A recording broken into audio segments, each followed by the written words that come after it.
बोले श्री गणेश भगवान की जय। बोलो श्री कृष्ण कन्हैया लाल की जय। बोले श्री लक्ष्मी नारायण भगवान की जय। आप सभी मेरे प्यारे दोस्तों का हमारे YouTube चैनल पर आप सभी का स्वागत है। आप लोग कैसे हैं? भगवान की कृपा से आप लोग सकुशल और मंगलमय होंगे। आज हम श्रीमद् भागवत महापुराण की कथा तृतीय स्कंद अथ 16वां अध्याय, आज 16वां अध्याय का कथा आप लोग को हम सुनाएंगे। आज कथा में है जय विजय को वैकुंठ से पतन। अब जय विजय को तो सनकाद ऋषियों ने श्राप दिया था, वो आपने सुना हमारे पीछे के पाठ में। उन्होंने वो 4 बाल के छोटे छोटे बालक थे, नंग धड़म, बहुत अच्छे सुंदर सुंदर प्यारे प्यारे ऋषि मुनि थे। तो जैसे वैकुंठ के द्वार पर गए तो उन्होंने वो जो द्वारपाल थे वहाँ जय और विजय, तो उनको अंदर प्रवेश नहीं करने दिए, उल्टा उनको कुछ अपशब्द भी बोले। तो उन्हें अच्छा नहीं लगा और उसी समय उन्होंने श्राप दे दिया। भगवान श्री हरि नारायण भी ब्राह्मणों की बहुत इज्जत करते थे। तो भला वो छोटे छोटे बालक श्री हरि के ही तो भक्त हैं, वो तो अपने भक्तों को कैसे अपमान देख सकते थे। अब आगे बहुत अच्छी कथा है। श्री ब्रह्मा जी ने कहा, देवगण, जब योग निष्ठ सनकादि मुनियों ने इस प्रकार स्तुति की, तब वैकुंठ निवास श्री हरि ने उनकी प्रशंसा करते हुए यह कहा। अब क्या कहा सुनिए, भगवान क्या कह रहे हैं। मुनिगण, ये जय विजय मेरे पार्षद हैं। इन्होंने मेरी कुछ भी परवाह ना करके आपका बहुत बड़ा अपराध किया है। आप लोग भी मेरे अनुगत भक्त हैं, अतः इस प्रकार मेरी ही अवज्ञा करने के कारण आपने इन्हें जो दंड दिया है वह मुझे भी अभिमत है। ब्राह्मण मेरे परम आराध्य हैं। मेरे अनुचरों के द्वारा आप लोग का जो तिरस्कार हुआ है उसे मैं अपने ही किया हुआ मानता हूँ। इसलिए मैं आप लोगों से प्रसन्नता की भिक्षा मांगता हूँ। सेवकों के अपराध करने पर संसार उनके स्वामी का ही नाम लेता है। वह अपयश उसकी कीर्ति को इस प्रकार दूषित कर देता है जैसे त्वचा को चर्म रोग। बहुत सही बात। अब मेरी निर्मल, आप लोग कथा पूरी सुनना भाइयों। चैनल को सब्सक्राइब ना किए हो तो अपने भाई का चैनल जरूर सब्सक्राइब करें, लाइक करें, साथ में कमेंट करें और दूसरों को भी शेयर करें। अब आगे कथा है।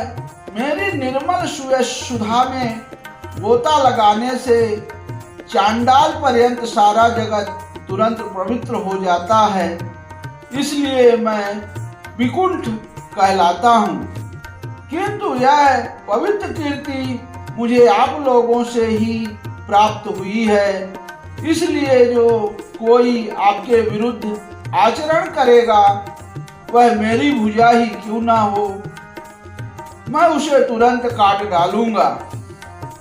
जय हो प्रभु। आप लोगों की सेवा करने से ही मेरी चरण रज को ऐसी पवित्रता प्राप्त हुई है कि वह सारे पापों का तत्काल नष्ट कर देती है और मुझे ऐसा सुंदर स्वभाव मिला है कि मेरे उदासीन रहने पर भी लक्ष्मी जी मुझे एक क्षण के लिए भी नहीं छोड़ती।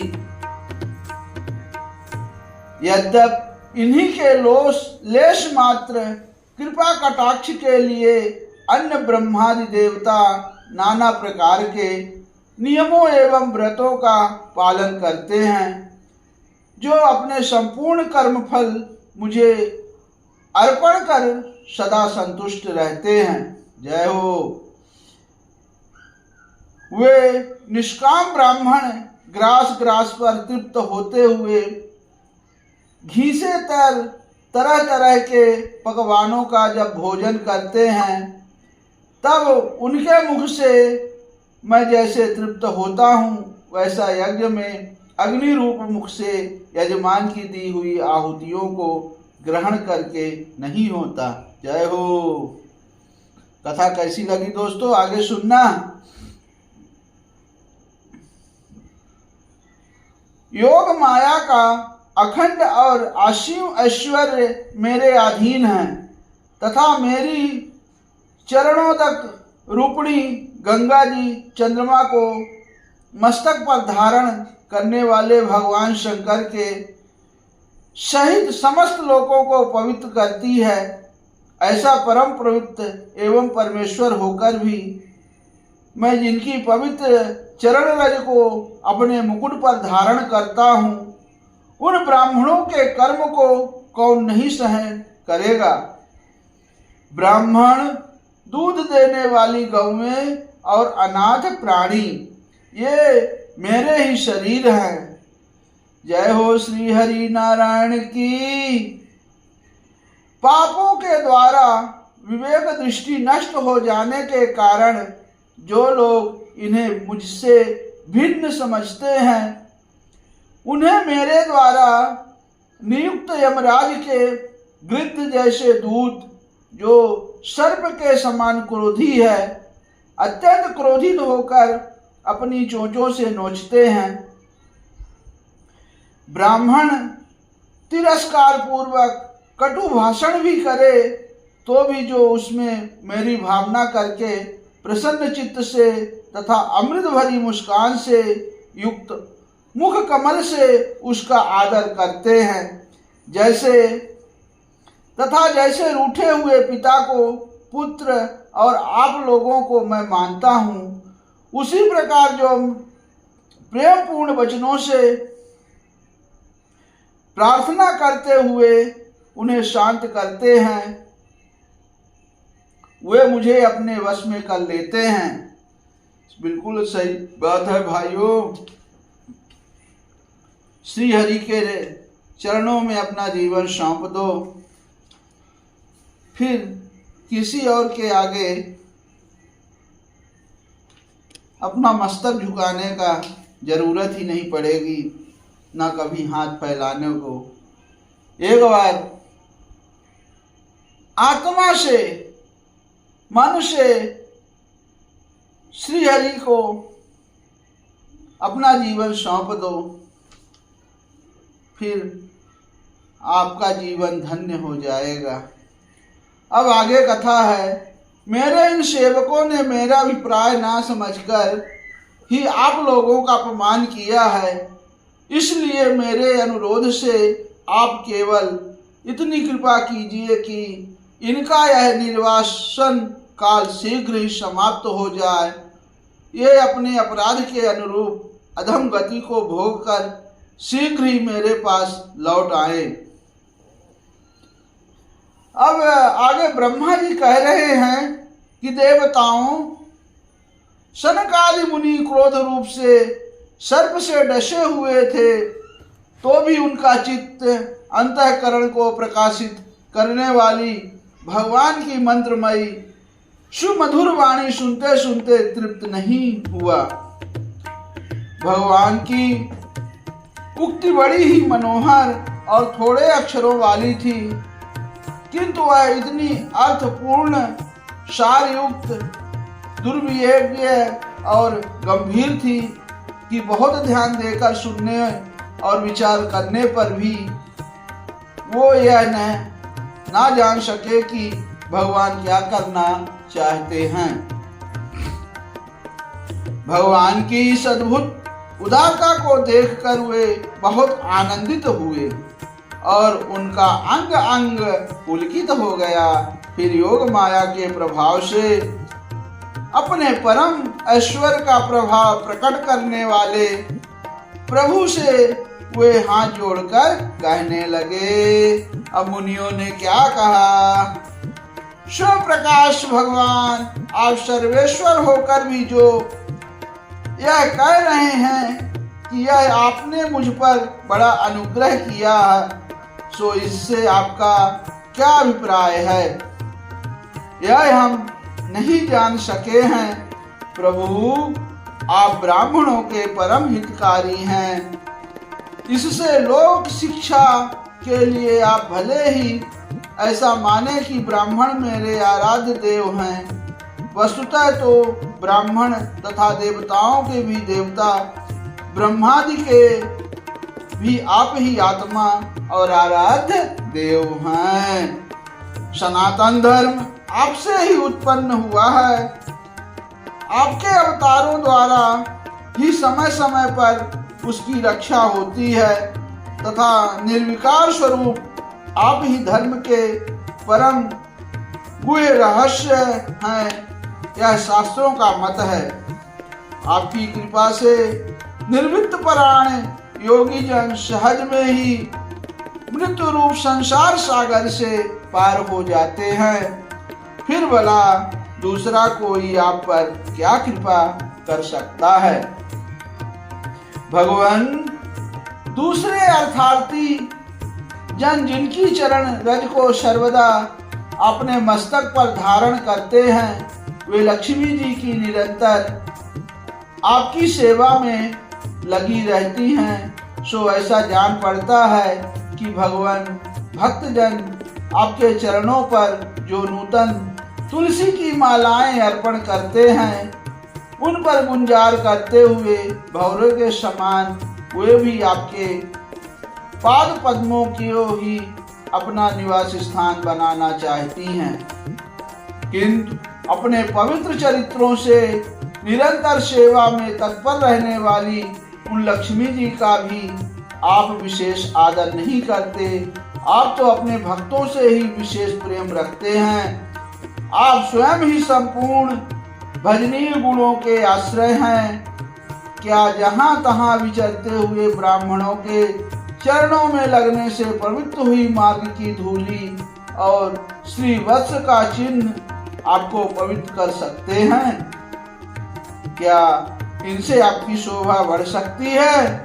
ऐसा प्रश्नवाचक बोल रहे हैं। अब कह रहे हैं, भगवान आप साक्षात धर्म स्वरूप हैं। आप सत्यादि तीनों युगों में प्रत्यक्ष रूप से विद्यमान रहते हैं तथा ब्राह्मण और देवताओं के लिए तप, शौच और दया, आप इन तीन चरणों से इस चराचर जगत की रक्षा करते हैं। अब आप अपनी शुद्ध सत्वमयी वरदायनी मूर्ति से हमारे धर्म विरोधी रजोगुण तमोगुण को दूर कर दीजिए। देव, यह ब्राह्मण कुल आपके द्वारा अवश्य रक्षणीय है। यदि साक्षात धर्म रूप होकर भी आप सुमधुर वाणी और पूजनादि के द्वारा इस उत्तम कुल की रक्षा ना करें तो आपका निश्चित किया हुआ कल्याण मार्ग ही नष्ट हो जाए, क्योंकि लोक तो श्रेष्ठ पुरुषों की आचरण को ही प्रमाण रूप से ग्रहण करता है। प्रभु, आप सत्य गुण की खान हैं और सभी जीवों का कल्याण करने के लिए उत्सुक हैं। इसीलिए इसी से आप अपनी शक्ति रूप राजा आदि के द्वारा धर्म के शत्रुओं का संहार करते हैं, क्योंकि वेद मार्ग का उच्छेद आपको अभीष्ट नहीं है। आप त्रिलोकीनाथ और जगत प्रतिपालक होकर भी ब्राह्मणों के प्रति इतने नम्र रहते हैं, इससे आपके तेज की कोई हानि नहीं होती। यह तो आपकी लीला मात्र है। कितनी सुंदर कथा है। कह रहे हैं सर्वेश्वर, इन द्वारपालों को आप जैसा उचित समझे वैसा दंड दे अथवा पुरस्कार रूप में इनकी वृद्धि बढ़ा दे। हम निष्कपट भाव से सब प्रकार आपसे सहमत हैं, अथवा हमने आपके इन निरपराध अनुचरों को शाप दिया है, इसके लिए हम ही को उचित दंड दे। हमें वह भी सहर्ष स्वीकार है। तब भगवान श्री हरि नारायण क्या कहते हैं, मुनिगण, आपने इन्हें जो शाप दिया है सच जानिए वह मेरी ही प्रेरणा से हुआ है। अब ये शीघ्र ही दैत्य योनि को प्राप्त होंगे और वहां क्रोधावेश में बढ़ी हुई एकाग्रता के कारण सुदृढ़ योग संपन्न होकर फिर जल्दी ही मेरे पास लौट आएंगे। अब ब्रह्मा जी कहते हैं कि तदंतर उन मुनीश्वरों ने नयनाभिराम भगवान विष्णु और उनके स्वयं प्रकाश वैकुंठ धाम के दर्शन करके प्रभु की परिक्रमा की और उन्हें प्रणाम कर तथा उनकी आज्ञा पाकर भगवान के ऐश्वर्य का वर्णन करते हुए प्रमुदित हो वहां से लौट गए। फिर भगवान ने अपने अनुचरणों से कहा, जाओ, मन में किसी प्रकार का भय मत करो, तुम्हारा कल्याण होगा। मैं सब कुछ करने में समर्थ होकर भी ब्रह्म तेज को मिटाना नहीं चाहता, क्योंकि ऐसा ही मुझे अभिमत भी है। एक बार जब मैं योग निद्रा में स्थित हो गया था, तब तुमने द्वार में प्रवेश करती हुई लक्ष्मी जी को रोका था। उस समय उन्होंने क्रुद्ध होकर पहले ही तुम्हें यह शाप दे दिया था। अब दैत्य योनि में मेरे प्रति क्रोधाकार वृत्ति होने से तुम्हें जो एकाग्रता होगी, उससे तुम इस विप्र तिरस्कार जनित पाप से मुक्त हो जाओगे और फिर थोड़े ही समय में मेरे पास लौट आओगे। बताइए, यहाँ ब्रह्मा जी को भी लक्ष्मी जी ने श्राप दिया हुआ था। बहुत सुंदर कथा है। द्वारपालों को इस प्रकार आज्ञा दें, भगवान के विमानों की श्रेणियों से सुसज्जित अपने सर्वाधिक श्री संपन्न धाम में प्रवेश किया। वे देव श्रेष्ठ जय विजय तो ब्रह्म शाप के कारण उस अलंघनीय भगवान धाम में ही श्रीहीन हो गए तथा उनका सारा गर्व गलित हो गया। पुत्रों, फिर जब वे वैकुंठ लोक से गिरने लगे, तब वहां श्रेष्ठ विमानों पर बैठे हुए वैकुंठवासियों में महान हाहाकार मच गया। इस समय दिति के गर्भ में स्थित जो कश्यप जी का उग्र तेज है, उसमें भगवान के उन पार्षद प्रवरों ने ही प्रवेश किया है।